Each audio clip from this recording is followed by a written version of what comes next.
ಭಾರತ ದೇಶ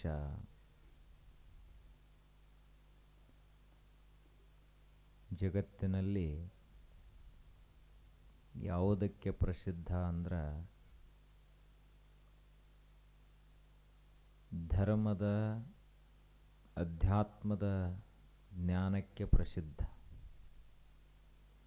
ಭಾರತ ದೇಶವನ್ನು ಜಗತ್ತಿನ ಜನ ಗುರುತಿಸುವುದು ಇಲ್ಲಿರುವ ಜ್ಞಾನದಿಂದ. ಹೀಗಾಗಿ ಭಾರತೀಯರಾದಂತಹ ನಾವು ಜ್ಞಾನವನ್ನು ಪಡೆದುಕೊಂಡು ಜ್ಞಾನಿಗಳಾಗಬೇಕು. ಜ್ಞಾನಿಗಳಾದಿವಿ ಅಂದ್ರೆ ಮಾತ್ರ ನಾವು ನಿಜವಾದ ಭಾರತೀಯರು ಅಂತ ಅನಿಸ್ಕೊಳ್ತೀವಿ. ಅದು ಯಾವ ಜ್ಞಾನ ಇರಬೇಕು ಅಂದ್ರೆ ಧರ್ಮದ ಜ್ಞಾನ, ಅಧ್ಯಾತ್ಮದ ಜ್ಞಾನ ಇರಬೇಕು. ನಾವು ಬರೀ ಪ್ರಪಂಚದ ಜ್ಞಾನ ಹೊಂದಿದ್ದೀವಿ ಅಂದರೆ ಏನು ಉಪಯೋಗ ಇಲ್ಲ. ಅದು ಎದಕ್ಕೆ ಉಪಯೋಗ ಬರ್ತದ?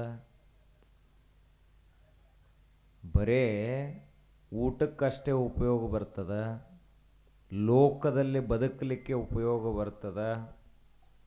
ಆದ್ರೆ ದುಃಖವನ್ನು ದಾಟಿ ಹೋಗುವಂತಹ ವಿದ್ಯೆ ಅದಲ್ಲ. ಚಿಂತೆ, ಭಯ, ಶೋಕಗಳನ್ನು ಮೀರಿ ಹೋಗುವಂತಹ ವಿದ್ಯೆ ಈ ಲೋಕವಿದ್ಯೆ ಅಲ್ಲ. ಹೀಗಾಗಿಯೇ ಜಗತ್ತಿನಲ್ಲಿ ಬಹಳ ಶಾಲೆ ಕಲ್ತವರು ಕೂಡ ಅಳ್ತಾರ. ಬಹಳ ಲೋಕದ ಅನುಭವಿದ್ದ ಮನುಷ್ಯನೂ ದುಃಖಿ ಆಗ್ತಾನೆ. ಎಲ್ಲರಿಗೂ ಚಿಂತೆ, ಭಯ, ಶೋಕ, ಮೋಹ ಇವೆಲ್ಲ ಇರುತ್ತವೆ. ಅದಕ್ಕೆ ಕಾರಣ ಏನು ಅಂದ್ರೆ ಮೂಲ ವಿದ್ಯಾ, ಮೂಲ ಜ್ಞಾನ, ನಿಜವಾದ ಅಧ್ಯಾತ್ಮದ ಜ್ಞಾನ ಇಲ್ಲದೇ ಇರುವುದು. ಹುಟ್ಟಿ ಇಷ್ಟು ದೊಡ್ಡವರಾದೀವಿ ನಾವೆಲ್ಲರೂ. ಆದ್ರೆ ಇನ್ನು ನಮಗೆ ಆ ಜ್ಞಾನನ ಬಂದಿಲ್ಲ, ನಾವು ಅದನ್ನು ತಿಳ್ಕೊಂಡಿಲ್ಲ ಅಂದ್ರೆ ನಮಗೆ ನಿಜವಾದ ದೊಡ್ಡವರು ಹಿರಿಯರು ಅಂತ ಕರೀಲಕ್ಕೆ ಬರಂಗಿಲ್ಲ. ಎದರಾಗಿ ಹಿರಿಯರು? ವಯಸ್ಸಿನಲ್ಲಿ ಹಿರಿಯರು. ಎದರಾಗಿ ಹಿರಿಯರು? ಲೋಕಾನುಭವದಲ್ಲಿ ಹಿರಿಯರು. ಆದ್ರೆ ಧರ್ಮದ ಪ್ರಜ್ಞಾನ ಇವನಲ್ಲಿಲ್ಲ ಅಂದ್ರೆ ಇವ ಎಂಥ ಹಿರಿಯ? ತನ್ನ ಮಕ್ಕಳನ್ನು ಒಂದು ರೀತಿ ನೋಡ್ತಾನ, ಮತ್ತೊಬ್ಬರ ಮಕ್ಕಳನ್ನು ಒಂದು ರೀತಿ ನೋಡ್ತಾನೆ. ತನ್ನ ಮಕ್ಕಳನ್ನು ಬಹಳ ಪ್ರೇಮದಿಂದ ನೋಡ್ತಾನೆ. ಅವು ಮತ್ತೊಬ್ಬರು ಮಕ್ಕಳನ್ನೇ ಇರ್ತಾವು, ಅವುಗಳನ್ನು ಅಷ್ಟೇ ಪ್ರೀತಿದಿಂದ ನೋಡಂಗಿಲ್ಲ. ಅದರಲ್ಲೇನ ಮತ್ತೆ ತನ್ನ ಮಕ್ಕಳೊಳಗನ ಗಂಡ ಮಕ್ಕಳನ್ನು ಹೆಚ್ಚು ಪ್ರೀತಿ ಮಾಡ್ತಾನ, ಹೆಣ್ಣು ಮಕ್ಕಳನ್ನು ಅಷ್ಟು ಪ್ರೀತಿ ಮಾಡಂಗಿಲ್ಲ.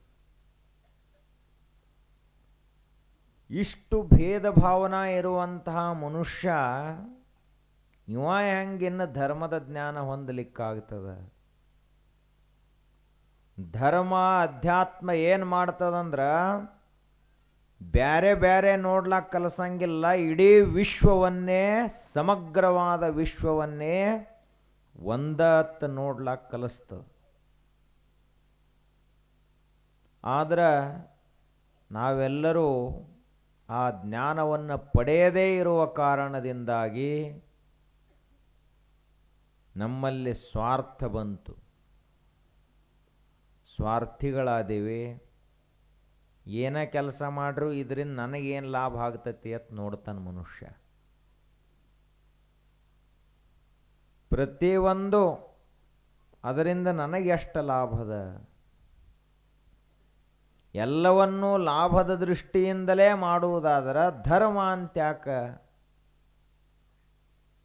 ಧರ್ಮದ ಪ್ರಜ್ಞಾ ಜಾಗೃತ ಆಯಿತು ಅಂದ್ರೆ ಸ್ವಾರ್ಥ ಹೋಗಿ ನಿಸ್ವಾರ್ಥ ಮನೋಭಾವನೆ ಬರ್ತದೆ.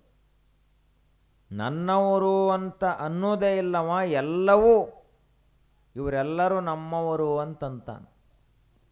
ಬರೇ ಮನೆಯ ಸಲುವಾಗಿ ಮಕ್ಕಳ ಸಲುವಾಗಿ ಅಷ್ಟ ವಿಚಾರ ಮಾಡಂಗಿಲ್ಲ, ಸಮಗ್ರತೆಯ ದೃಷ್ಟಿಕೋನದಿಂದ ವಿಚಾರ ಮಾಡ್ತಾನೆ. ನಾವು ಮನುಷ್ಯರು ಹೋಗಲಿ, ಪ್ರಾಣಿ ಪಕ್ಷಿಗಳನ್ನು ಎಷ್ಟು ಕೆಟ್ಟದಾಗಿ ನೋಡ್ತೀವಿ ನಾವು. ಅವುಗಳನ್ನು ಎಂದರೆ ನಮ್ಮಂತೆ ನೋಡ್ತೇವೇನು? ಏನೂ ಇಲ್ಲ. ಒಂದು ಕೋಳಿದ ಅಂದ್ರೆ ಇದು ಅದರ ಜೀವನಕ್ಕೇನು ಕಿಮ್ಮತ್ತ ಇಲ್ಲ, ಹಂಗೆ ನೋಡ್ತಾನೆ ಮನುಷ್ಯ. ಅದರದ್ದು ತತ್ತಿಗಳಿರ್ತಾವು, ಅವು ಆ ಕೋಳಿ ಮರಿಗಳು ಅನ್ನೋ ಪ್ರಜ್ಞೆ ಇವಾಗಿಲ್ಲ.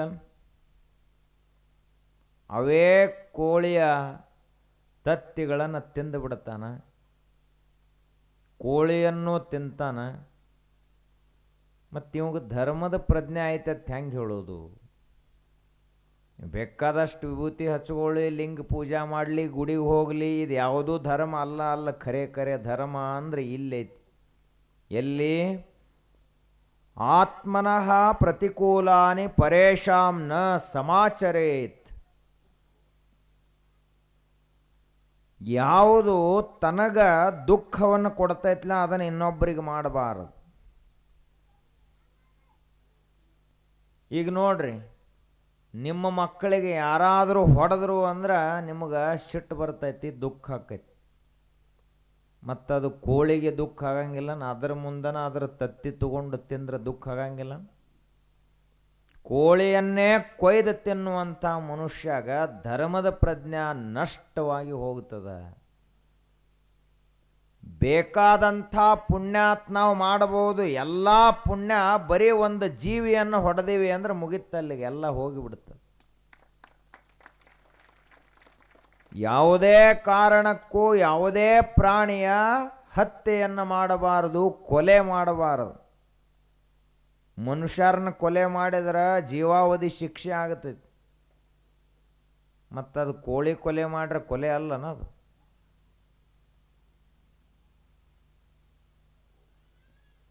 ಅದಕ್ಕೆ ನಮ್ಮಲ್ಲಿ ಧರ್ಮದ ಪ್ರಜ್ಞೆ ಬಹಳ ಲುಪ್ತ ಆಗ್ಯದ, ಕಡಿಮೆ ಆಗ್ಯದ. ಸರಿಯಾದ ತಿಳುವಳಿಕೆನೇ ಇಲ್ಲ. ದೇವರ ನಮ್ಮನ್ನು ಸೃಷ್ಟಿ ಮಾಡಿದ್ದು ಸಸ್ಯಾಹಾರಿ ಆಗತ್ತೇಳಿ ಸೃಷ್ಟಿ ಮಾಡ್ಯಾನ. ನಾವೇನು ನಾಲಿಗೆಲೆ ನೀರು ಕುಡಿತೀವನ್? ನಾಯಿ ನಾಲಿಗೆಲೆ ಕುಡಿತದ, ಬೆಕ್ಕ ಎಲ್ಲಿ ತಿತ್ತೈತಿ ಅದಕ್ಕೆ ನಾಲಿಗೆಲೆ ನೀರು ಕುಡಿತೈತಿ. ತ್ವಾಳ, ಚಿರತೆ, ಹುಲಿ, ಸಿಂಹ ಇವೆಲ್ಲವೂ ನಾಲಿಗೆಲೆ ನೀರು ಕುಡಿತಾವ. ನಾವು ಕುಡಿತೀವ? ಇಲ್ಲ. ಮತ್ತು ಹತ್ತರು ದಂಡಿ 2 ಹಲ್ಲುಗಳು ಭಾಳ ಉದ್ದುದ್ದದಾವು. ನಮ್ಮ ಅದಾವ, ನಾಯಿಗತ್ಲಿ ಹಲ್ಲದಾವ, ನಮ್ಮ ಚಿರತೆಗತ್ಲಿ ಹಲ್ಲದಾವ. ಇಷ್ಟೆಲ್ಲ ಗೊತ್ತೈತಿ. ಮತ್ತು ಹತ್ತರದ ಶರೀರದ ರಚನಾ ಬೇರೆ ಐತಿ. ಹತ್ತರ ಮುಂದೆ ಹುಲಿ ಮುಂದೆ ಅದು ಹುಲ್ಲು ಹೋಗಿದ್ರಿ ಅಂದ್ರೆ ತಿನ್ನಂಗಿಲ್ಲ ಅವು, ಏನು ನಮ್ಮದಲ್ಲಿ ಬಿಡತ್ತಾವು. ಆಕಳ ಮುಂದೆ ತಂದ ಮಾಂಸ ಇಟ್ಟರೆ ಆಕಳು ತಿನ್ನಂಗಿಲ್ಲ. ಇವು ಮನುಷ್ಯ ಎಲ್ಲವ ಬಂದು ಏನೋ ಈ ಕಡೆ ಹುಲ್ಲನ್ನು ತಿತ್ತಾನೋ, ಈ ಕಡೆ ಪ್ರಾಣಿನೂ ತಿತ್ತಾನ. ಎರಡು, ಈ ಕಡೆ ಸೌತೆಕಾಯಿ ತಿತ್ತಾನೋ, ಈ ಕಡೆ ಕೋಳಿ ಕಾಲು ತಿತ್ತಾನ. ಹೆಂಗಿದು? ಧರ್ಮದ ಪ್ರಜ್ಞೆ ಹತ್ತಿದಕ್ಕೆ ಅಂತಾರೇನು? ನಾವು ಸಾಯೋತಕ ದೇವ್ರಿಗೆ ಹೋಗದೇ ಇದ್ರೆ ನಡೀತೈತಿ, ಆದ್ರೆ ಒಂದು ಪ್ರಾಣಿಯ ಜೀವವನ್ನು ಹೊಡೆದೀವಿ ಅಂದ್ರೆ ಅದಕ್ಕಿಂತ ದೊಡ್ಡ ಪಾಪದ ಕೆಲಸನೇ ಇನ್ನೊಂದಿಲ್ಲ.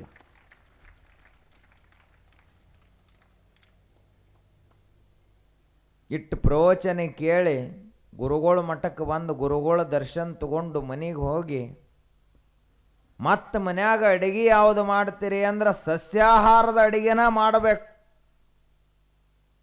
ಮೊದಲಿನ ಕಾಲಕ್ಕೆ ಮಾಂಸಾಹಾರ ತಿಂದು ಬಂದ ಮನುಷ್ಯನನ್ನ ಊರದಿಂದ ಹೊರಗಿಡ್ತಿದ್ರು, ಮನೆಯಿಂದ ಅಲ್ಲ. ಈಗ ಎಲ್ಲ ಮಂದಿ ಸಂಜೆಗೆ ದಾಬಾದಾಗ ಊಟ ಮಾಡೋದು ನಡೆದೈತಿ. ಹಿಂಗಾದ್ರೆ ಧರ್ಮದ ಪ್ರಜ್ಞೆ ಐತತ್ ಹೆಂಗೆ ಹೇಳೋದು? ಯಾವನೇ ದೇಶದಲ್ಲಿ ಋಷಿ ಮುನಿಗಳು ದಯವಿಲ್ಲದ ಧರ್ಮ ಅದಾವುದಯ್ಯ, ದಯವೇ ಬೇಕು ಸಕಲ ಪ್ರಾಣಿಗಳೆಲ್ಲರಲ್ಲಿ, ದಯವೇ ಧರ್ಮದ ಮೂಲವಯ್ಯ ಅಂತ ಹೇಳಿದರು. ಅಂತಹ ನೆಲದಲ್ಲಿ ನಾವು ಇದೀವಿ. ಭಾರತ ದೇಶ ಅಂದ್ರೆ ಕಟಕರ ಭೂಮಿ ಅಲ್ಲಿದು. ಇಲ್ಲಿ ಕೊಲೆಗಡಕರಿರುವಂಥ ನೆಲ ಅಲ್ಲಿದು. ಈ ನೆಲದಲ್ಲಿ ಕುಳಿತುಕೊಂಡು ಋಷಿಮುನಿಗಳು ವಿಶ್ವ ಸತ್ಯವನ್ನು ಸಾಕ್ಷಾತ್ಕಾರ ಮಾಡಿಕೊಂಡ್ರು. ಈ ನೆಲದಲ್ಲಿ ಕುಳಿತುಕೊಂಡು ಹಗಲು ರಾತ್ರಿ ಅನ್ನದೇ ಜಪವನ್ನು ಮಾಡಿದಂಥ ಮಂತ್ರಸಿದ್ಧ ಮಹರ್ಷಿಗಳು ಇದೇ ನೆಲದಲ್ಲಿ ಕುಳಿತುಕೊಂಡು ಮಹಾನ್ ಗ್ರಂಥಗಳನ್ನು ಬರೆದರು. ಇಡೀ ಜಗತ್ತಿನ ದುಃಖವನ್ನು ಶಾಶ್ವತವಾಗಿ ತೆಗೆದುಹಾಕುವಂಥ ಉಪಾಯಗಳನ್ನು ಹೇಳಿದರು. ಯೋಗವನ್ನು ಮಾಡಿದರು, ಪ್ರಾಣಾಯಾಮ ಮಾಡಿದರು, ಧ್ಯಾನ ಧಾರಣಾದಿಗಳನ್ನು ಮಾಡಿದರು. ಸಮಾಧಿ ಸಿದ್ಧ ಯೋಗಿ ಪುರುಷರಾಗಿ ನಿಂತರು. ಇಂಥ ನೆಲದಲ್ಲಿರುವಂಥ ನಾವು ಧರ್ಮಜ್ಞಾನದಿಂದ ಹೀನರಾದೀವಿ ಅಂದ್ರೆ ನಮಗೆ ಹೆಂಗೆ ಪುಣ್ಯವಂತರು ಭಾರತೀಯರು ಅಂತ ಕರಿಲಕ್ಕಾಗ್ತೈತಿ? ಅವರು ಚೀನಾದವರು, ಆಫ್ರಿಕಾದವರು, ಅವರು ಬೇರೆ ಹುಟ್ಟುದನ ಮಾಂಸಾಹಾರಿಯಾಗಿ ಅದಾರ. ಅವರು ಹಾವಿನ ತಲೆಯಟ ತೆಗಿತಾರ, ಎಲ್ಲ ಉಳ್ಕಿತ್ ತಿಂತಾರ. ಹಾವ ತಿಂತಾರ, ಅವರು ಚೋಳ ತಿಂತಾರ, ಹುಳ ಹುಪ್ಪಡಿ ಮಳೆ ಹುಳ. ಅದು ಈ ಕಡೆ ಚೀನಾ ಕಡೆ ಹೋದ್ರೆ ಮಳೆ ಹುಳ ಎಲ್ಲ ತಿಂತಾವ, ಚೋಳ ತಿನ್ನಂಗೆ ಹುಡುಗರು. ನೋಡಿ ಬರ್ರಿ ಒಂದು ದೇಶ. ಅದಕ್ಕೆ ಮನುಷ್ಯನ ಲಕ್ಷಣ ನಾವು ದೇವರಾಗೋದು ಆ ಬಳಕ ನೋಡೋನು. ಮೊದಲು ಮನುಷ್ಯರಾಗಿರೇ ಬದುಕಲಕ್ಕೆ ಕಲಿಬೇಕೋ ಬೇಡ? ವಿಭೂತಿ ಹಚ್ಕೊಳ್ಳಿಲ್ಲ ಅಂದ್ರೆ ಏನು ಅಟ್ಟ ದೊಡ್ಡ ಹಾನಿ ಏನು ಆಗಂಗಿಲ್ಲ. ಆದ್ರೆ ಒಂದು ಪ್ರಾಣಿಯನ್ನು ಹೊಡೆದೀವಿ ಅಂದ್ರೆ ದಿನ ವಿಭೂತಿ ಉಂಡಿ ಒಳಗೆ ಮಕ್ಕೊಂಡ್ರು ಏನು ಪುಣ್ಯ ಬರಂಗಿಲ್ಲ. ಎದಕ್ಕೆ ಹಚ್ಕೊಳ್ಳೋದು ವಿಭೂತಿ?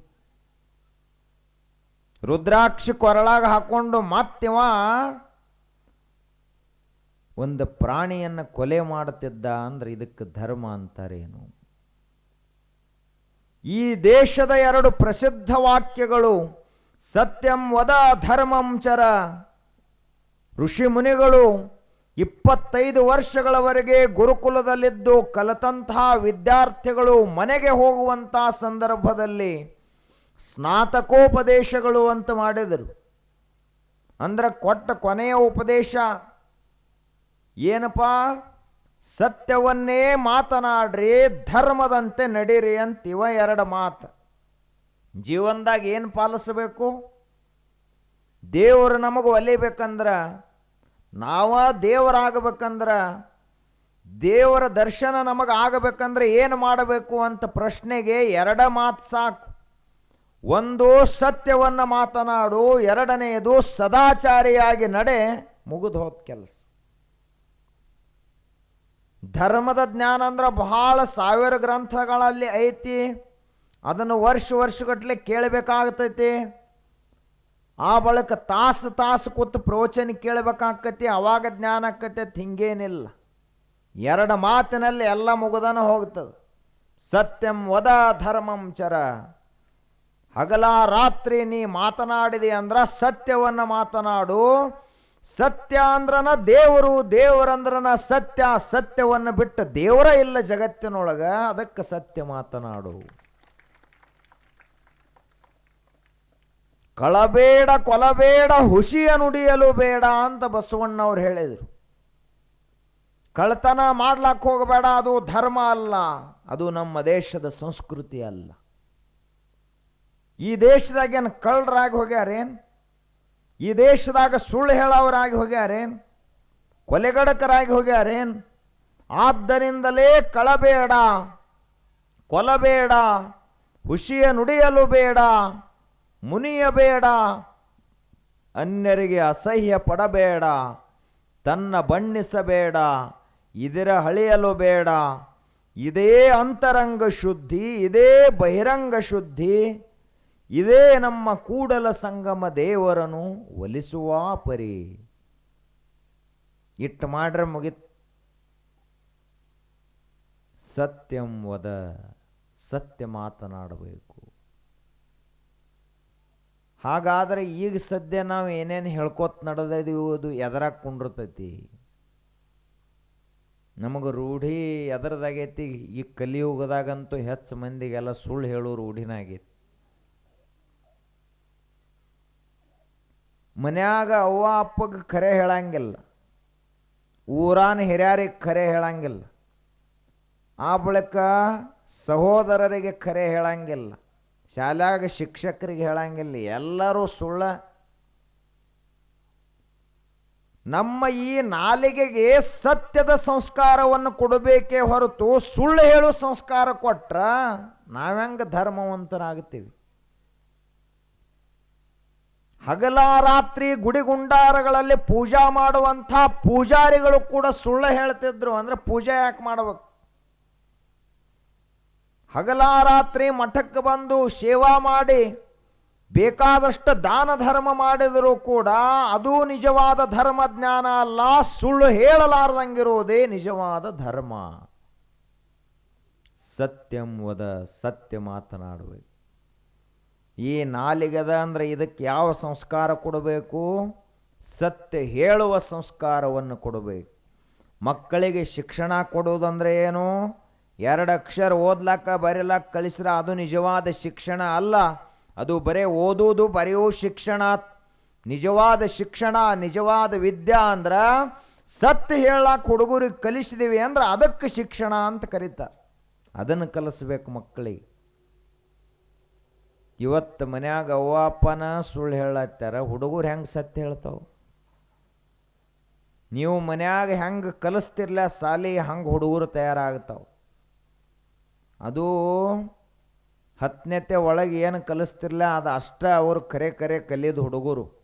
10ನೇತೆ ಮ್ಯಾಲ ಕಲಿಸ್ಲಾಕ ಹೋದ್ರಿ ಅಂದ್ರೆ ಗಿಡವಾಗಿ ಬಗ್ಗದ್ದು ಮರವಾಗಿ ಬಗ್ಗೀತೆ. ಸಣ್ಣ ಸಸಿ ಇದ್ದಾಗನ ಅದನ್ನು ಹೆಂಗೆ ಬೇಕು ಹಂಗೆ ಕಟ್ರಿ ಅಂದ್ರೆ ಸೀದಾ ಹೊಕ್ಕತಿ ಗಿಡ. ಅದು ಸ್ವಲ್ಪ ದ್ವಾಡದಾದ ಬಳಿಕ ಬೆರಸಾದ ಬಳಿಕ ಎಲ್ರೆ ಕಟ್ತೀನಿ ಅಂದ್ರೆ ಅದು ಗಿಡ ಮುರಿತೈತೆ ಹೊರತು ನೀವು ಅಂದಂಗೆ ಆಗುವುದಿಲ್ಲ. ಗಡಿಗೆ ಹಸಿದಿದ್ದಾಗನ ಮಣ್ಣಿನ ಗಡಿಗೆಗೆ ನೀವು ಏನು ಬೇಕಾದ ಚಿತ್ರ ಬರೀರಿ ಹಂಗೆ ತಯಾರಾಗ್ತೈತಿ. ಯಾವುದು ಬೇಕಾದ ಆಕಾರ ಕೊಡ್ರಿ ಹಂಗೆ ತಯಾರಾಗ್ತೈತಿ. ಸ್ವಲ್ಪ ಒಣಗಿದ ಬಳಿಕ ಅದನ್ನು ಏನಾದರೂ ಮಾಡ್ತೀನಿ ಅಂದ್ರೆ ಗಡಿಗೆ ಹೊಡಿತೈತೆ ಹೊರತು ಅದು ನೀವು ಅಂದ ಆಕಾರ ತಾಳಂಗಿಲ್ಲ. ಆದ್ದರಿಂದ ನಿಜವಾದ ಶಿಕ್ಷಣವನ್ನು ಮಕ್ಕಳಿಗೆ ಏನು ಕೊಡಬೇಕು ಅಂದ್ರೆ ಧರ್ಮದ ಶಿಕ್ಷಣವನ್ನು ಕೊಡಬೇಕು. ಧರ್ಮ ಅಂದ್ರೆ ಅದು ಇದು ಅತ್ತಲ್ಲ, ನಮ್ಮ ಆಚರಣೆಯೇ ನಿಜವಾದ ಧರ್ಮ. ಆಚಾರ ಪ್ರಭವೋ ಧರ್ಮ, ಧರ್ಮಸ್ಯ ಪ್ರಭುರಚ್ಯುತಃ, ಸರ್ವಾಗಮಾನಾಂ ಆಚಾರ ಪ್ರಥಮಂ ಪರಿಕಲ್ಪತೆ. ಇಡೀ ಜಗತ್ತಿನಲ್ಲಿ ಇಷ್ಟು ಶಾಸ್ತ್ರ ಗ್ರಂಥಗಳದಾವು. ಆ ಎಲ್ಲ ಗ್ರಂಥಗಳ ಸಾರ ಏನಂದ್ರ ಆಚಾರವೇ ನಿಜವಾದ ಧರ್ಮ. ನಾವು ಮನ್ಯಾಗ ಕೂತ್ ಧರ್ಮ ಮಾಡ್ತೀವಂದ್ರೆ ಅಲ್ಲ, ನಮ್ಮ ನಡೆಯಲ್ಲಿ, ನುಡಿಯಲ್ಲಿ, ನೋಟದಲ್ಲಿ, ಕ್ರಿಯೆಯಲ್ಲಿ, ನಮ್ಮ ಸರ್ವ ಕಾರ್ಯಗಳಲ್ಲಿ, ನಮ್ಮ ಇಡೀ ಸಮಗ್ರವಾದ ವ್ಯಕ್ತಿತ್ವದಲ್ಲಿ ಧರ್ಮದ ಅಭಿವ್ಯಕ್ತಿ ಆಗಬೇಕಾಗ್ತದೆ. ಅವಾಗ ಅದಕ್ಕೆ ನಿಜವಾದ ಧರ್ಮ ಅಂಥೇಳಿ ಕರೀತಾರೆ. ಸರ್ವಾಗಮಾನಾಂ ಆಚಾರ ಪ್ರಥಮಂ ಪರಿಕಲ್ಪತೆ. ನಾವು ಪೂಜಾ ಮಾಡಿದ್ದೀವಿ ಬಿಟ್ಟಿದ್ದೀವಿ, ಆ ಬಳಿಕ ಮೊಟ್ಟ ಮೊದಲು ಸತ್ಯ ಹೇಳ್ತೀವೋ ಇಲ್ಲೋ ಇದ ಪರಿಗಣನೆಗೆ ಬರ್ತದೆ. ಮೊಟ್ಟ ಮೊದಲು ನಮ್ಮ ಮನಸ್ಸಿನಾಗ ಇನ್ನೊಬ್ಬರ ಬಗ್ಗೆ ಚಲೋ ಭಾವನಾ ಅದವೋ ಏನು ಕೆಟ್ಟ ಭಾವನಾ ಅದವೋ ಇದನ್ನೇ ದೇವರು ನೋಡ್ತಾನೆ. ಧರ್ಮವಂತ ಆಗುವುದಂದ್ರೆ ಏನು? ಮ್ಯಾಲ ಕಾಣ್ಲಕ್ಕಲ್ಲ, ಒಳಗೆ ಇರ್ಲಾಕ ಧರ್ಮವಂತಿರ್ಬೇಕು. ಧರ್ಮಂ ಚರ, ಸದಾಚಾರಿಯಾಗಿ ಬದುಕಬೇಕು. ಕೈಯಿಂದ ಕೆಟ್ಟ ಕೆಲಸ ಮಾಡಬಾರದು. ಈ ಕೈಯಿಂದ ಚಲೋ ಹೂ ಹಣ್ಣಿರುವಂಥ ಗಿಡ ಕಡಿಯೋ ಕೆಲಸ ಮಾಡಬಾರದು. ಚಲೋ ಒಬ್ಬರ ಪ್ರಪಂಚ ನಡೆದಿತ್ತು ಅಂದ್ರೆ ಅದರಾಗ ಒಂದು ಉಪ್ಪಿನ ಹಾಳು ಹೋಗಿ ಕೆಲಸ ಮಾಡಬಾರದು. ಹುಳಿ ಹಿಂಡು ಕೆಲಸ ಮಾಡಬಾರದು. ಕೆಲವೊಂದಿಷ್ಟು ಮಂದಿಗೆ ರೂಢಿನ ಇರ್ತೈತಿ. ಚಲೋ ಇಬ್ಬರು ಪ್ರಪಂಚ ಮಾಡ್ಕೋತ ಹೊಂಟಿದ್ರು ಅಂದ್ರೆ ಅವ್ರನ್ನ ಹೆಂಗೆ ಒಡೆಯೋದು ಅಂತ ಇವ ಪ್ಲ್ಯಾನ್ ಹಾಕ್ತಾನೆ. ಇದಕ್ಕೆ ಧರ್ಮ ಅಂತ ಕರೆಯಂಗಿಲ್ಲ. ಸದಾಚಾರಿಯಾಗಿರುವುದಂದ್ರೆ ಏನಪ್ಪ? ಅದು ಬಹಳ ದೊಡ್ಡ ತಪಸ್ಸದು. ಈ ಜಗತ್ತಿನಲ್ಲಿ ಎಲ್ಲಕ್ಕಿಂತ ಕಠಿಣವಾದ ತಪಸ್ಯಾವುದು ಅಂದ್ರೆ ಚಾರಿತ್ರ್ಯ ಶುದ್ಧಿ ಇಟ್ಟುಕೊಂಡು ಹೋಗುವುದನ್ನು ಅತಿ ಕಠಿಣ ತಪಸ್ಸು. ಕಣ್ಣು ಮುಚ್ಚಿ ಜಪ ಮಾಡೋದೇನು ಅಷ್ಟು ಕಠಿಣ ಅಲ್ಲ, ಪೂಜಾ ಮಾಡೋದು ಅಷ್ಟು ಕಠಿಣ ಅಲ್ಲ, ದಾನ ಧರ್ಮ ಮಾಡೋದು ಅಷ್ಟು ಕಠಿಣ ಅಲ್ಲ, ತೀರ್ಥಕ್ಷೇತ್ರಗಳಿಗೆ ಹೋಗುವುದು ಅಷ್ಟು ಕಠಿಣ ಅಲ್ಲ. ಎಲ್ಲಕ್ಕಿಂತ ಕಠಿಣವಾದದ್ದು ಯಾವುದು ಅಂದ್ರೆ ಕಣ್ಣು ಮೀಸಲು ಶಿವನ, ಕಿವಿ ಮೀಸಲು ಶಿವನ, ಕೈ ಮೀಸಲು ಶಿವನ, ಕಾಲು ಮೀಸಲು ಶಿವನ, ತನು ಮನವೆಲ್ಲ ಮೀಸಲು ಶಿವನ. ಈ ಮೀಸಲು ಬೀಸರ ಹೋಗದಂತಿದ್ದಡೆ ಆತನೇ ಜಗದೀಶ ಕಾಣ ರಾಮನಾಥ. ಶೀಲವಂತನೇ ಶ್ರೇಷ್ಠನು ಸಕಲ ರತ್ನಗಳ ಗಣಿಯು, ಮೂಲೋಕದ ಸಿರಿ ಸಂಪದವೆಲ್ಲ ಶೀಲದೊಳಗೆ ಇಹುದು ಅಂತ ಹೇಳ್ತಾ. ಯಾವುದು ಕಠಿಣ ತಪಸ್ಸಾತು? ಈ ಜಗತ್ತಿನಲ್ಲಿ ಯಾರನ್ನ ಪೂಜೆ ಮಾಡಬೇಕು ಅಂತ ಕೇಳಿದ್ರೆ ಯಾವ ಶೀಲವಂತದಾನಲ್ಲ ಅವನ ಪೂಜೆಯನ್ನು ಮಾಡಬೇಕು. ಯಾವನ ಚಾರಿತ್ರ್ಯ ಸ್ವಚ್ಛ ಐತಲ್ಲ ಅಂಥ ಮನುಷ್ಯನ ಪಾದ ಪೂಜೆ ಆಗಬೇಕು. ಅಂತಹ ಮನುಷ್ಯನಿಗೆ ಸಾಷ್ಟಾಂಗ ನಮಸ್ಕಾರ ಮಾಡಬೇಕು. ಯಾಕೆ ಅಂದ್ರೆ ಅವನೇ ದೇವರದಾನ, ಅವನ ಬಿಟ್ಟು ದೇವರೇ ಎಲ್ಲದಾನ.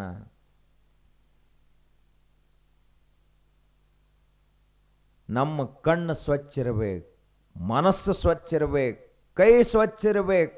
ಅಂದಾಗ ನಾವು ಶೀಲವಂತರು, ಚಾರಿತ್ರ್ಯವಂತರಾಗುತ್ತೇವೆ.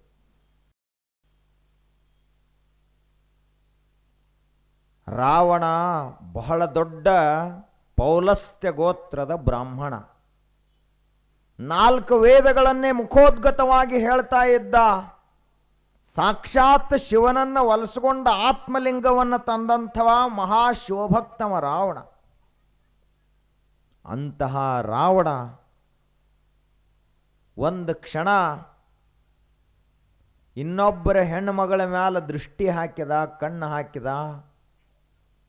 ಅದೇ ಕ್ಷಣಕ್ಕೆ ಅವನ ತಪಸ್ಸೆಲ್ಲ ನಷ್ಟವಾಗಿ ಹೋಯಿತು. ರಾವಣ ನಷ್ಟವಾದ, ನಾಶವಾಗಲಕ್ಕೆ ಏನು ಕಾರಣ ಆತು? ಇನ್ನೊಬ್ಬರ ಹೆಣ್ಮಗಳನ್ನ ಸಾಕ್ಷಾತ್ ಆದಿಶಕ್ತಿ ಅಂತ ನೋಡಬೇಕಾಗಿತ್ತು, ಪಾರ್ವತೀ ದೇವಿಯ ರೂಪ ಅಂತ ನೋಡಬೇಕಾಗಿತ್ತು, ತನ್ನ ತಾಯಿ ಅಂತ ನೋಡಬೇಕಾಗಿತ್ತು, ತಂಗಿ ಅಂತ ನೋಡಬೇಕಾಗಿತ್ತು. ಹಂಗೆ ನೋಡಲಿಲ್ಲವ. ಬ್ಯಾರೆ ಕೆಟ್ಟ ದೃಷ್ಟಿಯಿಂದ ನೋಡಿದ. ಲಂಕಾನು ಸುಟ್ಟು ಹೋತು, ರಾವಣನು ಹಾಳಾಗಿ ಹೋದ. ಅದಕ್ಕೆ ಇದೆಲ್ಲ ನಮಗೆ ಪಾಠ. ಇದು ಹೆಂಗೆ ಬದುಕಬೇಕು ನಾವು? ರಾವಣನಂಗೆ ಬದುಕುವುದಲ್ಲ, ರಾಮನಂತೆ ಬದುಕಬೇಕು.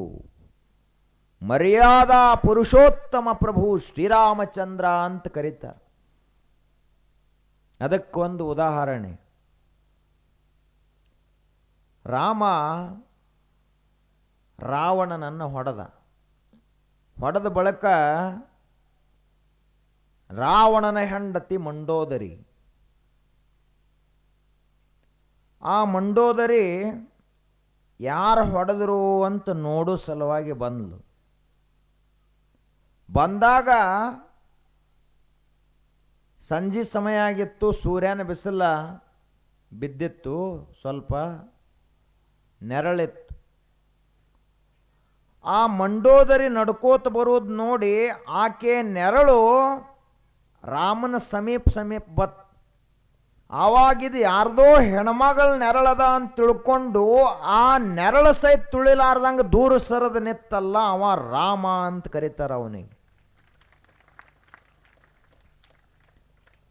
ಅವಾಗ ಮಂಡೋದರಿ ಹೇಳ್ತಾಳೆ ಈ ಮಾತು ಏನಂತ ಹೇಳಿ, ನಾ ತಿಳ್ಕೊಂಡಿದ್ದೆ ರಾವಣನನ್ನು ಹೊಡೆಯುವಂಥ ಶಕ್ತಿ ಯಾರದಾನ ಈ ಜಗತ್ತಿನೊಳಗಂತ ತಿಳ್ಕೊಂಡಿದ್ದೆ. ಆದ್ರೆ ಇನ್ನೊಬ್ಬರ ಹೆಣ್ಣು ಮಗಳನ್ನು ಕೆಟ್ಟ ದೃಷ್ಟಿಯಿಂದ ನೋಡಿದ್ದರಿಂದ ರಾವಣ ಸತ್ತನೇ ಹೊರತು ಮತ್ಯಾವುದರಿಂದ ಅಲ್ಲ. ಹಂಗಾದ್ರೆ ಇಂಥ ರಾವಣನನ್ನು ಹೊಡಿಬೇಕಂದ್ರೆ ಎಂಥವದ ನಾವು ಮುಂದಿರೋ ಮಹಾಪುರುಷ? ಪರಸ್ತ್ರೀಯ ನೆರಳನ್ನು ಕೂಡ ಸಾಕ್ಷಾತ್ ದೇವಿ ಅಂತ ನೋಡ್ತಾನಂದ ಬಳಕ ಅವ ಎಂಥ ಭಾಗ್ಯವಂತಿರಬಾರದು, ಎಂಥ ದೇವತಾ ಪುರುಷ ಇರಬಾರದು ಅಂತ ಮಂಡೋದರಿಯೇ ಹೇಳ್ತಾಳೆ ಮಾತು. ಅಂದ್ರೆ ಹೆಂಗಿರ್ಬೇಕು ನಾವು ಜಗತ್ತಿನೊಳಗ? ಲಗ್ನ ಆಗುವುದು ಅಂದರೆ ಏನಪ್ಪ? ಅಗ್ನಿ ಸಾಕ್ಷಿಯಾಗಿ ನೀವು ಕೈ ಹಿಡಿತೀರಿ. ಅವಾಗ ಏನು ಪ್ರತಿಜ್ಞೆ ಮಾಡ್ತೀರಿ? ಅವು ಪೂಜಾರಿಗೂ ಇವ್ರಿಗೆ ಕೇಳ್ಬೇಕ್ರಿ, ಅವು ಪುರೋಹಿತರಿಗೆ. ಅವರೇ ಏನೇನೋ ಅಂದು ನಮಗೂ ತಿಳಿದಲ್ಲ ಸಂಸ್ಕೃತ. ಏನೇನೋ ಅಂದರು, ನಾವು ನಮ್ಮ ಗದ್ದಲ್ದಾಗ ನಾವಿದ್ದೀವಿ, ಅವರು ಏನೇನೋ ಅಂದು ಒಟ್ಟು ಒಗಿರಿ ಅಕ್ಕಿ ಕಾಳಂದ್ರು ಎಲ್ಲರೂ ಜೋರ್ಲಿ ಒಗೆದ್ರು, ಮುಗಿತು ಕೆಲಸ. ಒಂದು ಪ್ರತಿಜ್ಞೆ ಮಾಡಿಸ್ತಾರವಾಗ ಇಬ್ಬರಿಗೆ ಕೂಡೇನ. ಏನಂತೇಳಿ? ಲಗ್ನ ಆದ ಬಳಿಕ ಈಗರೇ ನೆನಪಿಟ್ಟುಕೋರಿ ಹೇಳತ್ತಿದ್ದೀವಿ. ಧರ್ಮೇ ಚ ಅರ್ಥೇ ಚ ಕಾಮೇ ಚ ಮೋಕ್ಷೇ ಚ ನಾತಿ ಚರಾಮಿ. ಇದರ ಅರ್ಥ ಏನಪ್ಪ? ನಾನು ಇನ್ನು ಮುಂದೆ ಅಂದರೆ ಯಾರಪ್ಪ? ಗಣಮಗ ಆಗಲಿ ಹೆಣ್ಮಗಳಾಗಲಿ, ವಧುವಾಗಲಿ ವರನಾಗಲಿ, ಇನ್ನು ಮುಂದೆ ಧರ್ಮದಲ್ಲಿ ಆಗಲಿ ನನ್ನ ಹೆಂಡತಿಯನ್ನು ಬಿಟ್ಟ ನನ್ನ ಗಂಡನನ್ನು ಬಿಟ್ಟ ಇನ್ನೊಂದು ಹೆಜ್ಜೆ ಇಡಂಗಿಲ್ಲ. ಇಬ್ಬರು ಕೂಡೇ ಧರ್ಮದಾಗ ಹೆಜ್ಜೆ ಇಡ್ತೀವಿ. ಅದಕ್ಕೆ ಪೂಜೆ ಮಾಡಾಕ ಒಬ್ಬೊಬ್ಬರಿಗೆ ಪೂಜೆ ಮಾಡ್ಲಿಕ್ಕೆ ಅಧಿಕಾರ ಇಲ್ಲ. ನೀವು ಯಾವುದಾರ ಒಂದು ಪೂಜೆ ಮಾಡ್ಲಿಕ್ಕೆ ಬಂದ್ರಿ, ಯಾವುದೋ ಒಂದು ಶುಭ ಕೆಲಸ ಮಾಡ್ಬೇಕಂದ್ರೆ ಎಲ್ಲಿದಿರಪ್ಪ ಇಬ್ಬರು ಜೋಡಿ ಜೋಡಿ ಬರುತ್ತಾರೆ. ಸಿಂಗಲ್ ಸಿಂಗಲ್ ಬಾ ಅನ್ನಂಗಿಲ್ಲ. ಯಾಕ? ಧರ್ಮದ ಕಾರ್ಯ ಮಾಡಾಗೂ ಇಬ್ಬರು ಕೂಡೇ ಬರ್ರಿ ಅತ್ತ. ಆ ಬಳಿಕ ಎರಡನೇದ್ದು ದಾನ ಮಾಡಾಗ ಇಬ್ಬರು ಕೂಡ ದಾನ ಮಾಡ್ಬೇಕು. ಅರ್ಥೇಚ ಕೆಲಸ ಮಾಡಾಗ ಇಬ್ಬರು ಕೂಡ ಕೆಲಸ ಮಾಡ್ಬೇಕು. ಅಂದರೆ ಏನಪ್ಪ? ಇಬ್ಬರು ಕೂಡ ಅಂದರೆ ಇಬ್ಬರು ಒಟ್ಟು ಹಗಲು ರಾತ್ರಿ ಮುಖ ನೋಡ್ಕೋತ ಕೆಲಸ ಮಾಡೋದತ್ತಲ್ಲ. ಅವ್ರ ಕೆಲಸ ಅವ್ರು ಮಾಡಲಿ, ಇವ್ರ ಕೆಲಸ ಇವರು ಮಾಡಲಿ, ಆದ್ರೆ ದಿನ ದುಡಿಬೇಕು ಇಬ್ಬರು ಹೊತ್ತು, ಇದರ ಅರ್ಥ. ಆ ಬಳಿಕ ಕಾಮ ಅಂದರೆ ಏನಪ್ಪ? ಮನುಷ್ಯನ ಮನಸ್ಸಿನಲ್ಲಿ ಆಸೆಗಳಿರ್ತಾವೆ. ಆಸೆಗಳು ಹಿತಮಿತವಾಗಿರಬೇಕು. ಹೊಲದಾಗ ದುಡಿಯುವುದು ಒಂದು ಆಸೆ, ದಾನ ಧರ್ಮ ಮಾಡುವುದು ಒಂದು ಆಸೆ, ಮಕ್ಕಳಿಗೆ ಶಿಕ್ಷಣ ಕಲಿಸಬೇಕನ್ನೋದು ಒಂದು ಆಸೆ. ಅದನ್ನು ಇಬ್ಬರು ಕೂಡ ನಿರ್ಣಯ ಮಾಡಿ ನೀವು ಆಸೆಯನ್ನು ಪೂರೈಸಬೇಕು. ಒಬ್ಬರು ಬೆಂಗಳೂರಿಗೆ ಹಚ್ಚುನು ಸಾಲಿಗೆ ಹುಡುಗನ ಅನ್ನೋದು, ಒಬ್ಬರು ದಿಲ್ಲಿಗೆ ಹಚ್ಚುನು ಅನ್ನೋದು. ಒಂದು ವರ್ಷ ಆದರೂ ಜಗಳ ಮುಗಿಲಿಲ್ಲ, ಹುಡುಗ ಮನ್ಯಾಗ ಕೂತು ಸಾಲಿಗೆ ಕಳಿಸಲಿಲ್ಲ ಇಬ್ಬರು. ಹಿಂಗಾಗಬಾರ್ದತ್ ಹೇಳ್ತಾರೆ ಅವರು. ಎತ್ತಿ ಎರಿಗೆ ಅದು ಇನ್ನೊಂದು ಕೆರಿಗೆ. ಹಿಂಗಾತಂದ್ರೆ ಪ್ರಪಂಚ ಅನ್ನಂಗಿಲ್ಲ. ಮೋಕ್ಷೇಚ. ಇನ್ನು ನೀವು ತಾಯಂದಿರಟ್ಟು ಪ್ರವಚನಕ್ಕೆ ಬರೋದು, ಈ ಮಂದಿ ಹೋಗಿ ದಾಬಾದಾಗ ಕೂತ್ರಂದ್ರೆ ಅದಕ್ಕೆ ಪ್ರಪಂಚ ಅನ್ನಂಗಿಲ್ಲ. ಸತಿಪತಿಗಳು ಒಂದಾದ ಭಕ್ತಿ ಹಿತವಾಗಿಪ್ಪುದು ಶಿವಂಗೆ. ಸತಿಪತಿಗಳು ಒಂದಾಗದವನ ಭಕ್ತಿ ಅಮೃತದೊಳು ವಿಷ ಬರೆತಂತೆ ಅಂತ ಹೇಳ್ತಾರೆ. ಇಬ್ಬರು ಕೂಡ ಭಕ್ತಿ ಮಾಡ್ಬೇಕು. ಗಂಡ ಶಿವಲಿಂಗ ದೇವರ ಭಕ್ತ, ಹೆಂಡತಿ ಮಾರಿ ಮಸಣೆಯ ಭಕ್ತಿ. ಹಿಂಗಾದ್ರೆ ಕೆಲಸ ಆಗಂಗಿಲ್ಲ.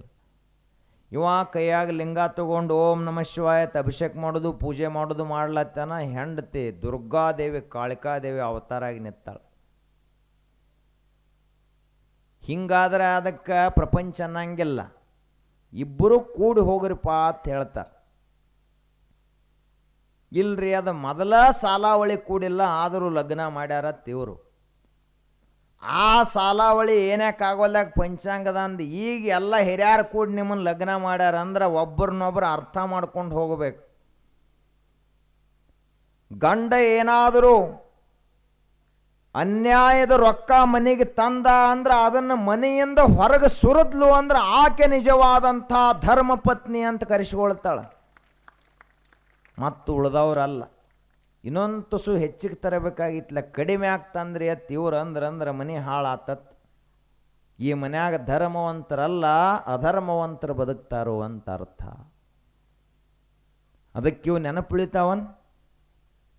ಏನು ಅಗ್ನಿ ಸಾಕ್ಷಿಯಾಗಿ ಪ್ರತಿಜ್ಞೆ ಮಾಡ್ಯಾರ, ಮತ್ತು ಹೆಚ್ಚ ಕಡಿಮೆ ಆದ್ರೆ ಅಗ್ನಿದೇವ್ ಸುಟ್ಟು ಬಿಡ್ತಾನೆ. ಏನದ ಪ್ರತಿಜ್ಞಾ? ಧರ್ಮೇ ಚ ಅರ್ಥೇ ಚ ಕಾಮೇ ಚ ಮೋಕ್ಷೇ ಚ ನ ಅತಿಚರಾಮಿ. ಇದೇನೊಂದು ಗೆರೆ ಐತ್ಲ, ಹಿರಿಯರು ಗುರುಗಳು ಮಹಾತ್ಮರು ಹಾಕಿದಂಥ ಗೆರೆ ಇದನ್ನು ದಾಟಿ ಹೋಗಂಗಿಲ್ಲ ತಾ ಪ್ರತಿಜ್ಞೆ. ಅದು ಗೆರೆ ಎಲ್ಲೈತ್ರಿ? ಗೆರೆ ನಮ್ಮ ಮನಸ್ಸಿನಾಗ ಇರ್ತೈತಿ, ದಾಟಿ ಹೋಗಬಾರ್ದು. ಈಗ ನೋಡ್ರಿ, ಕುಡಿಬಾರ್ದಪ್ಪ, ಇದೊಂದು ಗೆರೆ ಇದೆ. ಕುಡಿಯೋದು ಅಧರ್ಮದ ಕೆಲಸ. ಕುಡಿಯೋದಕ್ಕೇನು ಧರ್ಮ ಅಂತಾರೇನು? ಯಾರ್ಯಾರು ಕುಡಿ ಅಂತ ಹೇಳ್ಯಾರ?